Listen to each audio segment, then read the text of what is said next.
Good morning, everyone. As he said, my name is Christina, and I'd like to talk to you about something I call theory versus identity. It's the role that mathematical modeling plays in shaping graduate students with their mathematical identities. Now, why this study? The main question we wanted to answer was, how does mathematical modeling shape graduate students with their mathematical identities? Okay. The purpose of the study was to investigate how graduate-level mathematical modeling courses and experiences help shape your mathematical identities. Now, we examined modeling as more than just a course. We looked at it as a role in shaping identity, problem-solving abilities, and professional development. Now, we also wanted to understand how collaboration, coursework, and real-world applications contributed to students seeing themselves as mathematicians. Now, how we did it, we did a qualitative research study using semi-structured interviews. We designed and explored experiences, identity development, collaboration, real-world applications in their mathematical modeling coursework. Now, our participants, we had graduate students, we had instructors, and they all had some sort of mathematical modeling coursework in their careers. Data collection was via in-person and on Zoom, about 30 to 60-minute interview sessions. Question themes were experiences with mathematical modeling, their challenges, identity development as mathematicians and problem solvers, real-world applications, as well as collaboration, as stated before. Now, for our data analysis, we followed Braun and Clark's 2006 framework, which was familiarization with data, as it says, transcribing and reviewing interviews. We also did initial coding, which is identifying key concepts and patterns, which I will get to later. Now, we also have theme development, which we took that as like word web. We figured out their large overarching themes and put them together. Challenges in applying concepts to real-world problems, shifts in perception, impacts of mentors, and collaboration. Now, let's hear from the perspective from one of our students interviewed. He said, mathematical modeling is a self-ordinate form of problem solving. It takes information from specialized disciplines and converts them into mathematical statements, leading to meaningful interpretations of real-world problems. And the reason I bring that up is because this captures the essence of our discussion today. It's a way to say modeling is much more than math. It's a way of thinking. Now, let's get into the nitty-gritty of it. We have, how does one define mathematical modeling? Would anyone like to answer this question for me? No? Okay. We have, I did it for you. We have a couple definitions from Kavanaugh and Sharp. We have defining the construct of mathematical identity has been the focus of theory and research, and yet there remains no single definition of mathematical identity. It is subjective to every person in this room. Now, from Bishop, identity is a person's changing view of him or herself in a given social context. In this social context, we're talking about math. It's influenced by their experiences, their personal history, and other events. Students' mathematical identity is how they use and see themselves as mathematicians in the classroom. Now, some of the influences on identity that we came across,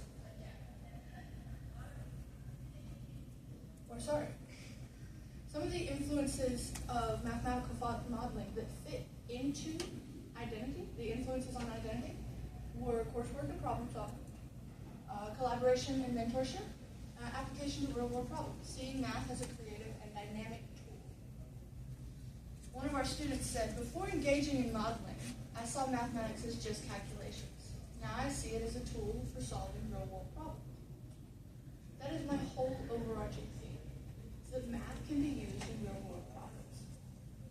And mathematical modeling is the gateway to that. Now, how does one define mathematical modeling? I'm not going to take my chances, and I'm going to just give you my definitions. either a physical representation of mathematical concepts or mathematical representation of reality. The process of describing a real-world problem in mathematical terms, using the form of equations, in our case, models. And then you use these equations to help understand the original problem and then discover new features about that problem. That's the fun part.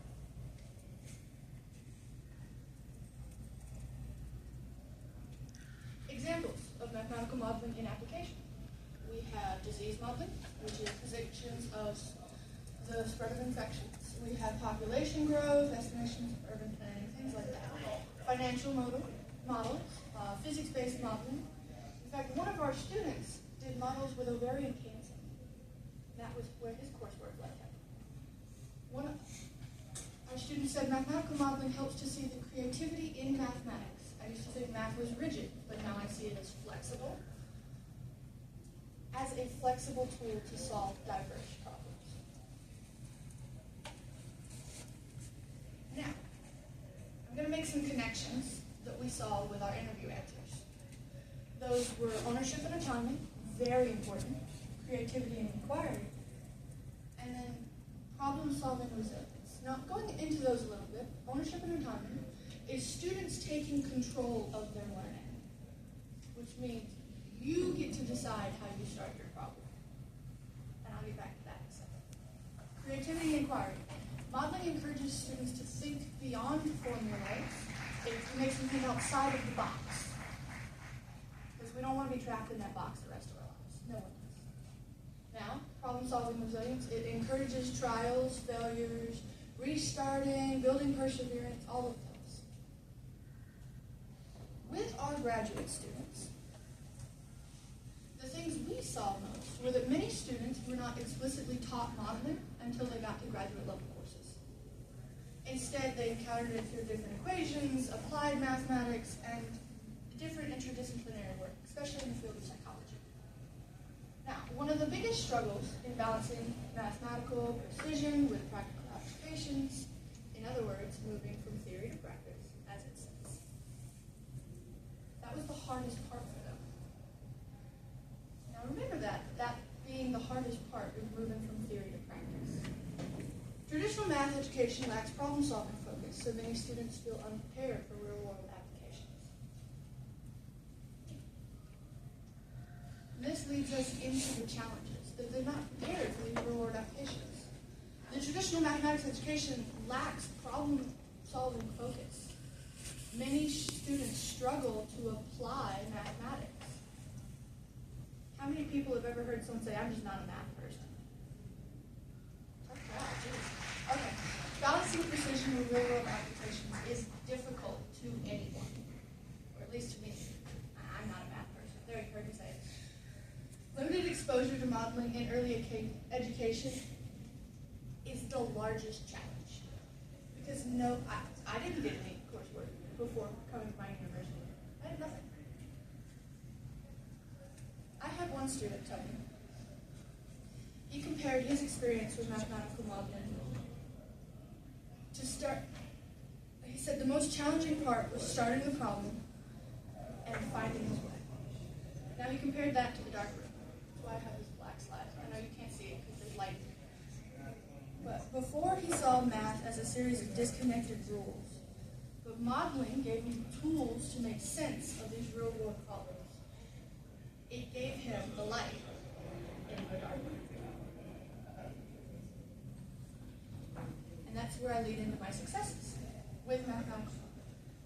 We learned that collaboration strengthens identities in this field. We learned that projects allow students to see math beyond the textbook, which is what I always wanted to do. Developing visualization skills enhances their understanding of the mathematics we are doing. This helps us if any of us plan to go into the teaching field, or even if we're just helping someone next to us in class. It helps us move it out of the textbook and understand it in our minds. One of our students said, through collaborative modeling projects, I've learned there's no single right answer. What matters is making reasonable assumptions and refining our models.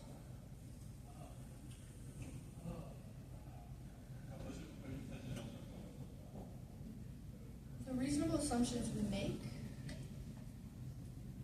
can always be disproven by our collaborators. How do we really know if they're truly reasonable? That's where the restarting comes back into focus. Now, the role of collaboration and mentorship. How others help to shape our mathematical identities. And like I said earlier, ownership and autonomy, as well as collaboration, were some of our key points. And like I said, collaboration is key. Modeling is rarely done alone, successfully. Peer learning, just nudging someone in class, asking for some help. Exposure to different problem-solving approaches. Someone might do it differently than what you're doing. Then you have mentorship, which is guidance from professors, which helps improve understandings. Peer learning and mentorship redefine or refine problem-solving approaches and encourage our creativity. And then there's always the interdisciplinary exposure, because I know that I'm a psychology major. I'm here at a math conference, already interdisciplinary. I'm teaching on it. I'm not teaching on it. I'm talking about it. But the exposure to different perspectives helps broaden our mathematical understanding. Multidisciplinary projects and professional growth. Modeling connects mathematics to physics, economics, engineering, data science, psychology. It helps students think critically and see math as an essential skill beyond academia. One of our students, he brought up a model that his teacher gave him. It was about counting rice in a bag. Now, had he sat down and counted all of this rice, it would have taken a couple weeks. Instead, he and 3 of his peers decided to come up with an equation. Instead of individually counting each piece, he said someone in his class did. It took him about 4 days to count the rice, which was just absolutely ridiculous. But mathematical modeling helps students think critically and see math as an essential skill beyond academics, like I said, my apologies. Many students gain visualization skills, helping them understand complex problems in new ways, like the rice. One of our instructors said, mathematical modeling is game-changing. It transforms abstract mathematical principles into something tangible, applicable.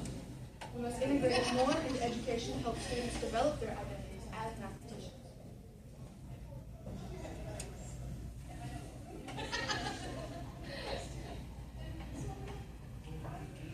Going back to here, I wanted to bring this forward that this is a major realization that mathematics is not about getting the right answer, but is about making informed, logical choices.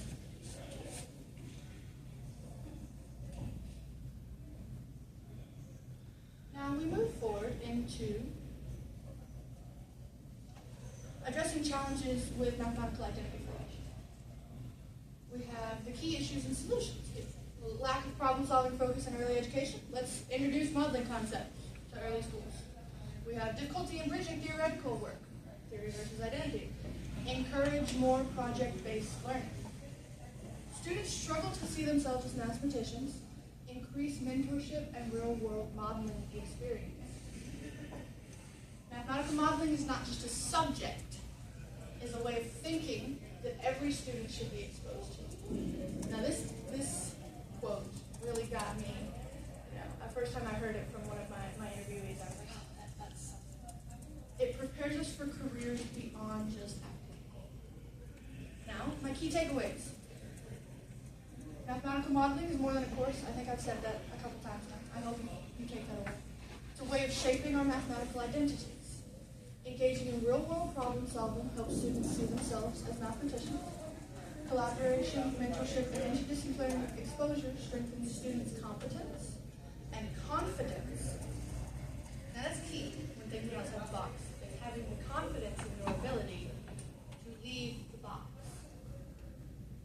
Educational institutions should integrate modeling as an instructional method to bridge theory and application. And that goes back to our previous slide, challenges in mathematical identity. Final thoughts. Mathematical modeling transforms students into learners into creators of mathematical knowledge. If we want to prepare the next generation of mathematicians, we need to rethink how we teach mathematics.